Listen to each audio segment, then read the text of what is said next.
Welcome to the third article of Daily Scan, and this is about the CAR-T cell therapy. तो हुआ क्या है, recently यदि आप न्यूज़पेपर देखे होंगे तो CDSO जो ऑर्गेनाइजेशन है, ये मिनिस्ट्री ऑफ हेल्थ के अंदर काम करता है। इन्होंने अप्रूवल दिया है एक देसी CAR-T सेल थेरेपी के लिए। अब होता क्या है, सिंपल सी बात है, होता क्या है, यदि अपन इसको देखें तो T here stands for T cell. आसान भाषा में समझें तो ये वाइट ब्लड सेल है। ठीक है, वाइट ब्लड सेल क्या करती हैं, अपन ने बचपन 9th के एनसीईआरटी में पढ़ा, ये इम्यूनिटी सेल्स होती हैं। मतलब यदि कोई बीमारी होती है तो ये हमारे को डिसीज से प्रिवेंट करती है। इनका बेसिक काम क्या होता है, ये जो इन्वेडिंग ऑर्गेनिज्म है, जो इन्वेडिंग डिसीज कॉजिंग ऑर्गेनिज्म है, उनको अटैक करती है और उन्हें किल कर देती। This is the basic idea of T cell. अब होता क्या है, ये एक मान लीजिए स्ट्रक्चर है टी सेल का, इसमें अपन ने कार एक रिसेप्टर है वो ऐड कर दिया। How it is added, genetically modify करके अपन ने ऐड किया, जो बना वो कैन यू सी दैट एक नई सेल बन गई। इस सेल को वापस से बॉडी में इंजेक्ट किया जाएगा। तो जैसे कि फॉर एग्जाम्पल ये देखिए, ये एक पेशेंट है, इस पेशेंट से हमने ब्लड लिया, ब्लड से अपन ने टी सेल को निकाला, टी सेल्स को अपन ने जेनेटिकली मॉडिफाई किया। क्यों मॉडिफाई किया, क्योंकि टी प्लस कार अपन को करना है, ताकि जो नई सेल बनेगी उसे अपन ये कहेंगे कार्ड सेल। ये सेल में फिर अपन ने इसे लैब में ले गए, इसको और ज्यादा ग्रो किया एक मीडियम में। ग्रो करने के बाद पेशेंट को यहां पर कीमोथेरेपी दी। कीमोथेरेपी देने का रीजन क्या था कि ये जो नई जो सेल्स डाली उनको अटैक ना कर दे, इसलिए पहले कीमोथेरेपी दी and then this CAR-T cells are added। ठीक है, this is a basic function of this. अब थोड़ा सा और डेप्थ में जाते हैं इसी मीडियम के बारे में। तो यदि आप देखोगे कोई भी organism, this is a micro organism, इसके पास can you see that surface में कुछ स्पाइक्स जैसे स्ट्रक्चर हैं, ये प्रोटीन होते हैं, प्रोटीन स्पाइक्स, इन्हें बोला जाता है एंटीजन। और ये एंटीजन जो है, ये जो हमारी बॉडी में जो रहते हैं, इसके काउंटर पार्ट उसको बोलते हैं एंटीबॉडी। और एंटीबॉडी के स्पेसिफिक एरिया में, जैसे कैन यू सी दैट यहां पर, यहां एक ये स्पेसिफिक है, यहां पर ये जाके फिट हो जा रहे हैं, इसको बोलते हैं रिसेप्टर।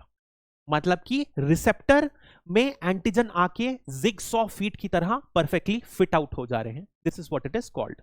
ठीक है, तो अब होता क्या है, हमारी जो इम्यून सिस्टम है वो क्या करता रहता है, आइडेंटिफाई करते रहता है कि कहीं कोई एंटीजन अटैक तो नहीं कर रहा है।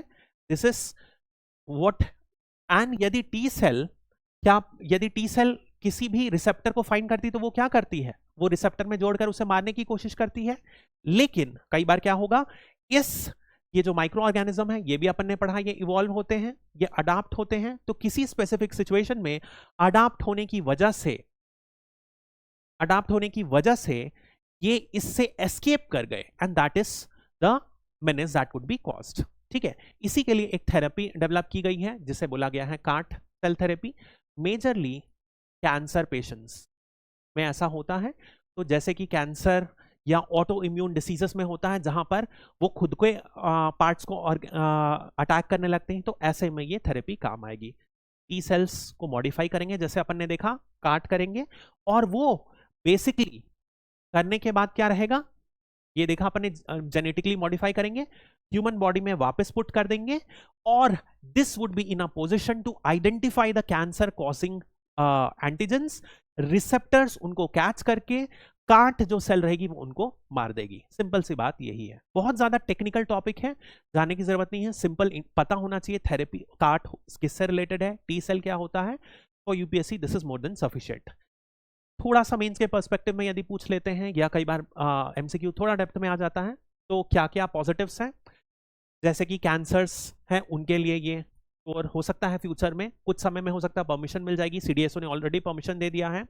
यदि आपको सीआरएस पता होगा, तो सीआरएस में बेसिकली क्या होता है, जब नॉर्मली आप कीमोथेरेपी लेते हो या रेडिएशन लेते हो, तो क्या होता है, आसपास के बहुत सारे जो सेल्स रहते हैं वो भी डैमेज हो जाते हैं। इस वजह से इन्फ्लेमेशन कॉज हो जाता है and this is associated with neurotoxicity.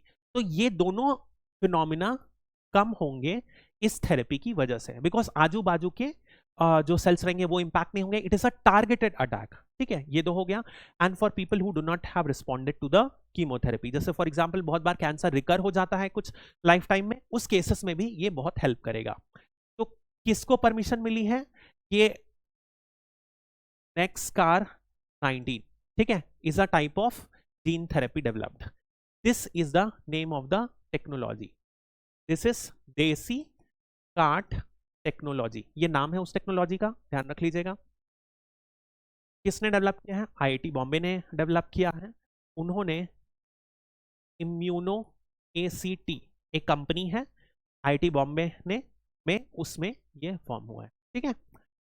अब एक क्वेश्चन है, which of the following about CDSO it discharges function assign to the central government under the pharmacy act? Incorrect option पूछ रहा है, फार्मेसी एक्ट गलत। यदि आपको पता होगा तो ये ड्रग्स एंड कॉस्मेटिक्स एक्ट के अंदर डिस्चार्ज करता है। It has regulatory control over the import of drugs approval, सही बात है। DCGI is the head of the department of CDSO, बिल्कुल सही बात है। It works under the department of pharmaceuticals in Ministry of Health Affairs। अब ये गलत है, क्यों?